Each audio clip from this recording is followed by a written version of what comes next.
Hi everyone, it's Jessica. Welcome back to my channel. Today we're making something fun and simple. It's a basic pillowcase. This is what it looks like. It has a decorative band around the outside that's different than the body of the pillowcase. This is a really quick and simple project. I'm making these pillowcases today because this is one of the charity projects that my quilt guild works on.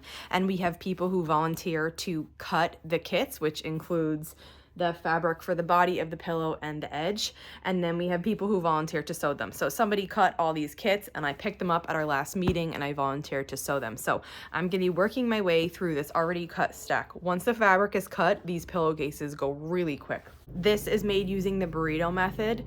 It is so quick and simple. Even if you've never sewn a pillowcase, I promise you can do this with a little bit of practice. When I make my pillowcases for my family and my kids, the only thing I do a little bit different is I put a stripe here just for a decorative accent. Not necessary in function at all. I just think they're really pretty. So today we're gonna tackle this basic pillowcase, and then another day I'll show you how I make the ones with the extra stripe of fabric here.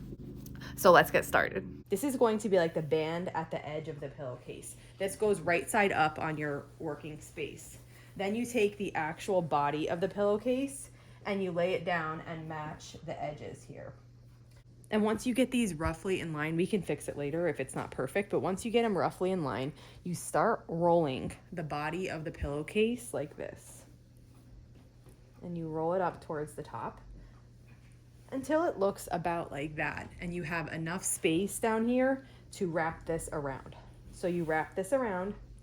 Now is, I think, the time that I typically use pins or clips. So I have clips today, but you could do whatever you like. And then, so this is what your layers look like. You have a right side up here. You have the main body right side down. You're lining this edge up. And then you have the other end of the edge, and you're matching that together, and it's 3 layers now. So then you can either pin or clip to hold this into place.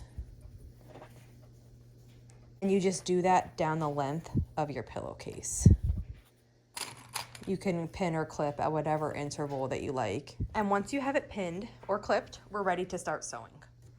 Okay, now I'm at the sewing machine and I'm sewing across the edge that we just pinned. I'm sorry about the sun and shadow here. It's just the time of day, and there's nothing I can do about it to have it move. The only thing would be to wait and not do a video, but I don't want to not do that, so we're just going to bear with it.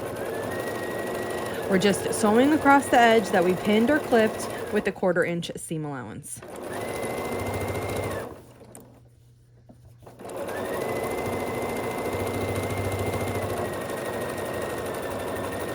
Okay, now let me show you what that looks like. So now we have this long kind of roll that looks like this. We have a 1/4 inch seam here along the top, and everything else is rolled. Now what you do is you are going to start turning this roll inside out. And it might seem like it's not gonna come, but it does. You just keep kind of tugging at it, and the whole thing will come out through that little roll that we had. Now you have a piece from the back. This is the wrong side of the fabric, but the band that goes around the outside is right side on both. The wrong sides are in the inside of our roll. When I flip this over, this is the right side of the fabric. This is also the right side of the band. Now we're gonna close this with French seams, but first we're going to just press this so that this is laying really nice. Now I'm in the middle of another project and I can barely get to this spot on my pressing board, but we're gonna just squeeze this in and make it work. You can press it from either side, but basically what I usually do is I just flatten it out with my hands and then I put the iron on the seam.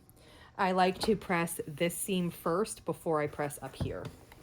And you can press it from either the front or the back. It doesn't matter. Basically, the only thing you're trying to keep in mind is that you want this edge of the pillowcase to be even. So you want to make sure it's got the same amount on the front and the back. So when I'm just trying to get it to lay flat, I keep that in mind, and then I'm pressing this seam. I do usually go and press it from both sides. And once you feel like you have this pressed nice and flat, you can go ahead and press the top part. Okay, we're nice and pressed. Let's do the next step. Next step is to take the pillow We're gonna fold it so it's wrong sides together. And it looks roughly like this. We're matching this top edge and this side edge. And this bottom edge is a fold, okay? So what we're going to do is, if you'd like to pin or clip, you can. And then what we're going to do is sew along this open edge and this open edge with 1/8 of an inch seam allowance. Now, if it's too difficult for you to sew with 1/8 of an inch seam allowance, you can sew with 1/4 of an inch seam allowance here and then trim it down to 1/8 with a ruler and a rotary cutter. You can do it either way.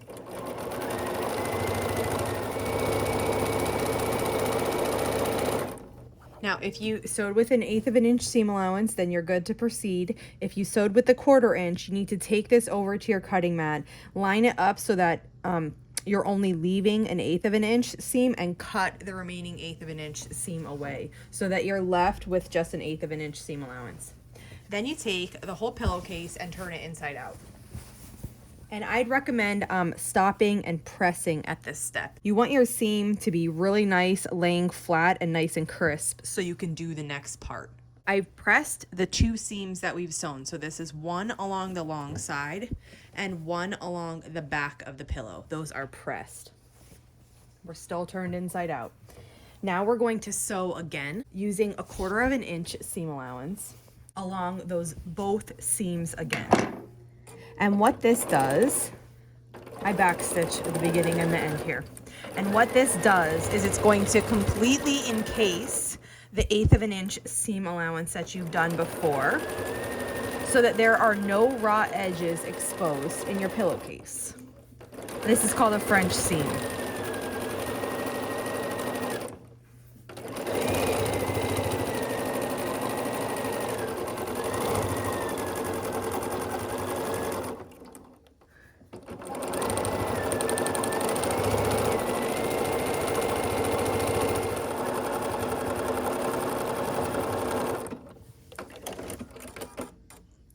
Okay, I just finished sewing. Let's take a look. My pillowcase is still wrong side out here. This edge here is a fold, and I have done nothing to it in the sewing. This edge has 2 sewing seams. It had the first one when the pillowcase was right side out, and we sewed with 1/8 of an inch or 1/4 and then trimmed down to 1/8. And then I just re-sewed wrong side out 1/4 of an inch. This seam right here is exactly the same as this seam. I originally sewed it right sides out at 1/8 of an inch or 1/4 of an inch, trimmed down to 1/8 of an inch, turned the entire thing wrong side out, and then I sewed along this edge with 1/4 of an inch seam allowance. Now, when you take the pillowcase and turn it the right way, your seams are going to be fully enclosed and you'll have no raw edges showing at all. Now, sometimes you get these little, see these little threads? That's just was fraying that is coming through the seam. And all you need to do to that is just go ahead right up to it and cut it, and that will make it go away. If you see any of your seams coming through here, it means that your original seam allowance, the one that was supposed to be 1/8 of an inch, was not 1/8 of an inch. It was a little bit too big, and that's why you can see it through. The other explanation for that would be you didn't maintain 1/4 inch the second time to fully cover that 1/8 of an inch seam allowance. And it's simple to fix it. You would just have to go back and pick your seams and try again. Making pillowcases is really fun. It's a quick sewing project. Once you have everything cut out, you can crank through a bunch of them in an afternoon. And now for this charity, they ask you to wash and dry it, with a non-scented soap. And then this pillowcase will be ready to be donated. And that's it, really quick and simple. I've got this stack to work through, but since they're already cut, these are gonna go really quick. I do them like I chain piece a quilt. I will lay these all out and I'll get each one pinned in the burrito roll. And then I'll sew that first 1/4 inch seam. I'll press them all and then I will fold them all right sides out, sew the 1/8 of an inch seam allowance, flip them all wrong side out, sew the 1/4 inch seam allowance, and then they'll be finished. I'll wash them and then I'll press them when they come out. If you have any questions on how to make this basic pillowcase, just let me know. And if not, I'll see you back here soon. Thanks for following along.